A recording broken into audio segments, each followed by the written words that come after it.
নমস্কাৰ। এই মুহূৰ্তত মই পুনৰ আপোনাৰ ওচৰত আপোনাৰ চিনাকি কথা বন্ধু মনোজ কুমাৰ ডেকা সমূহ দৰ্শক শ্ৰোতাক পুনৰ স্বাগতম জনাইছোঁ আৰু মনলৈ অহা কথা দুটিমান আপোনাক কওঁ বুলি ভাবিছোঁ। বিশেষকৈ কথা কৈ উপাৰ্জন কৰাটো মোৰ পেচা আৰু সেইবাবেই বোধ কৰোঁ ক'ৰবাত কিবা এটা ভাল শুনিলে বা ক'ৰবাত কিবা এটা ভাল পঢ়িলে ক'ব মন যায় আৰু মই আপোনালোকৰ ওচৰলৈ আহোঁ। দেৰি নকৰোঁ, কিয়নো সময় খুবেই মূল্যৱান আৰু আপুনি যথেষ্ট ব্যস্ত। সেইকাৰণে মই খুব চমুকৈ মনলৈ অহা কাহিনীটো ক'বলৈ যত্ন কৰিম। এবাৰ এখন চহৰৰ এজন প্ৰখ্যাত ধনী মানুহে নিজৰ কাম কাজ সামৰি সন্ধিয়াৰ সময়ত ঘৰলৈ উভতিল। ভদ্ৰলোকজন কিছু পৰিমাণে অশান্ত হৈ আছিল। বিভিন্ন চিন্তাই তেখেতক আৱৰি ধৰিছিল আৰু এই চিন্তাৰ বাবেই তেখেতে সন্ধিয়াৰ সময়খিনি খুব ভালদৰে আগবঢ়াব পৰা নাছিল। সময় গৈ থাকিল, লাহে লাহে নিশা হ'ল আৰু অনিচ্ছা সত্ত্বেও তেখেতে অকণমান নিশাৰ আহাৰ গ্ৰহণ কৰিলে। তাৰপিছত তেখেতে শুবলৈ যত্ন কৰিলে, কিন্তু তেখেতৰ সেই অশান্ত মনে কেনেবাকৈ হ'লেও নিদ্ৰা দেৱীক আহ্বান নজনালে, নাইবা তেখেতৰ টোপনি নধৰিল।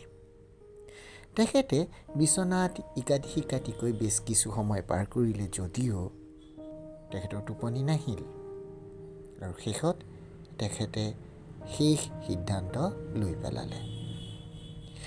তেখেতে বিচনাৰ পৰা উঠিল, কাপোৰ পিন্ধিলে আৰু গাড়ীখন লৈ নিশাৰ ভাগত জনশূন্য ৰাজপথেৰে আগবাঢ়িল। তেখেতে ভাবিলে যে কেনেবাকৈ হ'লেও তেখেতে তেখেতৰ মনটোক শান্ত কৰিব লাগিব। গৈ থাকোঁতে ৰাজপথত তেখেতে এটা মন্দিৰ দেখা পালে আৰু লগে লগে তেখেতে মন্দিৰৰ সন্মুখত গাড়ীখন ৰাখি মন্দিৰটোৰ ভিতৰলৈ সোমাই গ'ল। তেখেতে ভাবিলে যে ভগৱানক প্ৰাৰ্থনা কৰিলে বোধ কৰোঁ মই অকণমান শান্তি পাম বা মোৰ মনৰ পৰা বিভিন্ন ধৰণৰ চিন্তা ভাৱনা আদি নোহোৱা হ'ব। তেখেতে দেখে যে তেখেতে যোৱাৰ আগেয়ে আন এগৰাকী মানুহ গৈ বিগ্ৰহৰ সন্মুখত বহি একান্ত মনে কিবা এটা চিন্তা কৰি আছে আৰু মানুহজনৰ মুখত হাঁহি নাই, বা তেখেতৰ মুখলৈ চালে গম পোৱা যায় যে তেখেত চিন্তিত। কিছু সময় ৰোৱাৰ পিছত ভদ্ৰলোকগৰাকীয়ে তেখেতক মাত দিলে, ক'লে যে এই সময়ত আপুনি এনেধৰণে ভগৱানক প্ৰাৰ্থনা কৰিছে, ঘটনাটো কি বাৰু? তেতিয়া ব্যক্তিগৰাকীয়ে বিমৰ্ষ মনেৰে ক'লে যে তেখেতৰ পৰিবাৰ বা ৱাইফ হস্পিটেলত আছে, চিকিৎসালয়ত চিকিৎসাধীন, আৰু ডক্টৰে কৈছে যে যদিহে কাইলৈ সময়মতে অপাৰেশ্যন কৰা নহয় তেতিয়াহ'লে তেখেতৰ পৰিবাৰ হয়তো এই পৃথিৱীত নাথাকিব।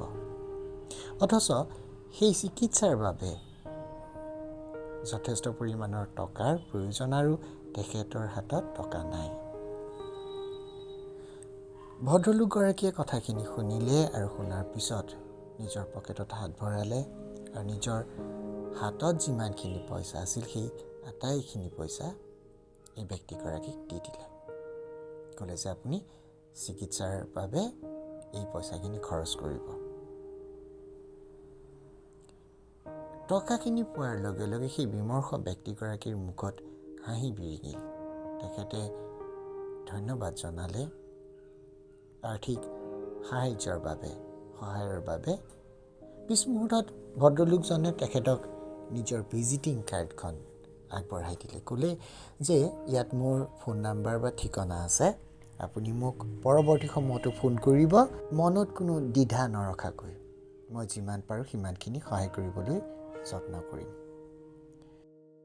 তেতিয়া পূৰ্বে অহা ব্যক্তিগৰাকীয়ে তেখেতক ক'লে যে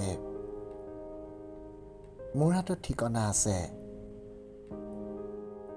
গতিকে এই কাৰ্ডখনৰ আৰু প্ৰয়োজন নাই। ভদ্ৰলোকগৰাকী আচৰিত হ'ল আৰু সুধিলে যে ঠিকনা কেনেকৈ আপোনাৰ হাতত থাকিল বাৰু। তেতিয়া প্ৰথমে আহি প্ৰাৰ্থনা কৰি থকা ব্যক্তিগৰাকীয়ে ক'লে, তেখেতৰ ঠিকনা মোৰ হাতত আছে, যিয়ে আপোনাক তেখেতৰ দূত কৰি মোৰ ওচৰলৈ পঠিয়ালে। দেৱদূত হিচাপে আপুনি মোৰ ওচৰলৈ আহিলে। তেখেতৰ ঠিকনা মোৰ হাতত আছে। কথাখিনিয়ে এই ভদ্ৰলোকজনক ভবাই তুলিলে আৰু তেখেতে এক বিমল প্ৰশান্তি লাভ কৰিলে। কাহিনীটো মই আপোনাৰ মনৰ চোতাললৈ কঢ়িয়াই অনাৰ কাৰণ এটাই। দিন হ'লে ৰাতি হ'ব, আৰু ৰাতি হ'লে সূৰ্যোদয় হ'ব বা পুনৰ দিন হ'ব। দুখ থাকিলে সুখ হ'ব, আৰু সুখ থাকিলে দুখ আহিবই। জীৱনত পোৱা নোপোৱাও থাকে। কথাষাৰ হ'ল যে আমি কিছু পৰিমাণে নিলিপ্ত হৈ আমাৰ নিজৰ দায়িত্ব পালন কৰি যোৱা উচিত। আমি যদিহে আমাৰ কামবোৰ কৰি যাওঁ, গীতাত কোৱাৰ দৰে কৰ্মণ্যেৱ অধিকাৰস্তু মা ফলেষু কদাচন। আমি যদিহে ফলৰ বিষয়ে বিশেষ গুৰুত্ব নিদি নিজৰ কামবোৰ পৰিপাটিকৈ নিয়াৰিকৈ কৰি যাওঁ, তেতিয়াহ'লে এই পৃথিৱীত থকা শাশ্বত, সত্য, সুন্দৰ আৰু সকাৰাত্মক শক্তিয়ে এদিন আপোনাৰ জীৱনৰ নাও ঘাটত লগাব। এই কথাখিনিকে ক'বলৈ আচলতে মই এই কাহিনীটো আপোনাৰ ওচৰলৈ, আপোনাৰ মনৰ চোতাললৈ কঢ়িয়াই আনিছিলোঁ।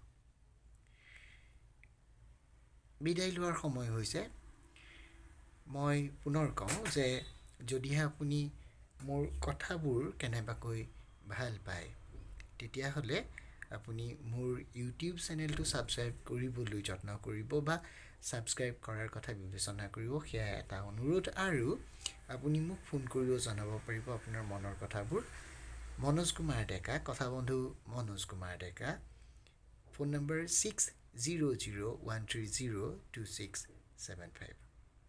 মই আপোনাৰ সৈতে কথা পাতিবলৈ আগ্ৰহী, মই আপোনাৰ কথাবোৰ শুনিবলৈ আগ্ৰহী। মোৰ বিশ্বাস আমি একেলগে আগুৱাব পাৰিম। বিদায় লৈছোঁ।